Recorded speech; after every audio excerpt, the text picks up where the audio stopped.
I do have a list. Senator Johnson. Thank you, and welcome to our committee tonight. I have a question for Senor Davila. And you're a veteran politician and businessman in Venezuela, sir, and you have unique insight into the socioeconomic history of the country. I'd like to ask you, have the majority of Venezuelans lost confidence in the Chavista, or do many still support them? And do the ordinary men and women on the street recognize how government has mismanaged the country? Or do many still blame the outside world for their suffering?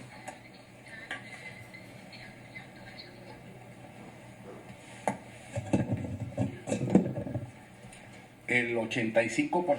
85% of all surveys that have been held, in 85% results reject President Maduro. Many Chavistas voted on the 6th of December for the candidates of our roundtable. This gave rise to the fact that people are fighting because they're unhappy with the socioeconomic system. They're unhappy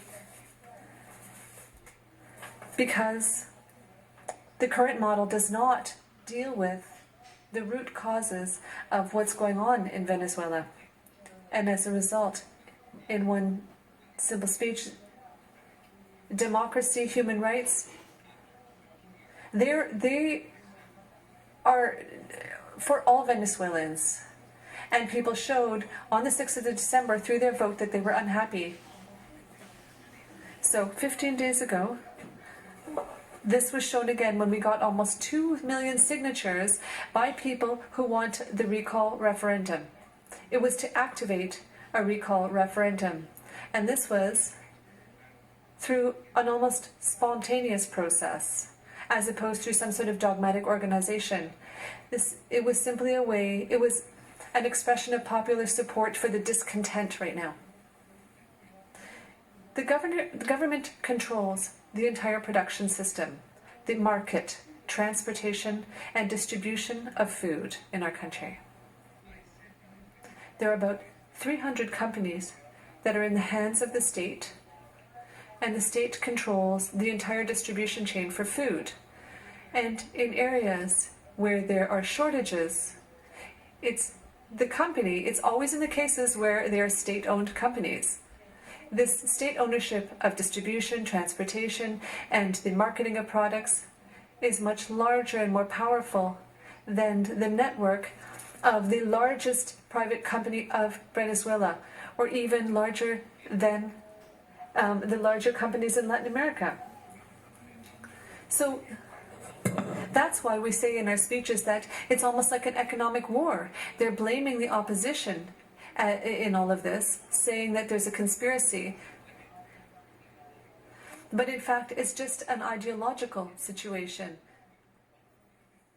And this is what's going on in my country. For something to calm down, for things to get better, what's the next thing that has to happen right now? Where do you need to go? I think, Senator Poirier, you're saying like there is social unrest, and yes. How do we get back to the calm? Calm, to the normal? To the normal Venezuela of years ago. How do we go back to? What do we need to do to start to go back to the calm? Gracias, senador. Thank you for your question. The world changes. And the world is interconnected. Democracy today is a fundamental value. And this social network in Venezuela, the ability for people to speak in different manner will exist in a democracy. But the National Election Institute of Venezuela and the central government need to allow voters, that is to say citizens, to have what they need to, under the Constitution, to activate the recall referendum. It's a basic principle of human rights. This is a universal principle of human rights. And so Venezuela withdrew from the Court of the Americas for Human Rights. However, we believe we need to promote human rights. And if we want to find a democratic outlet to the difficult situation in Venezuela, we need to allow people to speak out. We need to allow people to speak. I don't know why you're trying to reduce their ability to speak. The minute you stop people from speaking out, well, who thinks that's the best way to govern? That's not right. We believe that right now, through the recall referendum, you must necessarily facilitate and allow people to speak. You need to verify people's signatures, then you activate the recall referendum, that there be no repression, there be no more political prisoners, that you don't prosecute members of the National Assembly, and then you allow the people to speak out. In every survey, 85% of respondents said they would vote for any democratic mechanism. It's very important to understand that. And the government knows this. I'd like to speak to what you talk about when you talked about unemployment youth. For me, the most serious problem in Venezuela right now is the crisis of values and principles.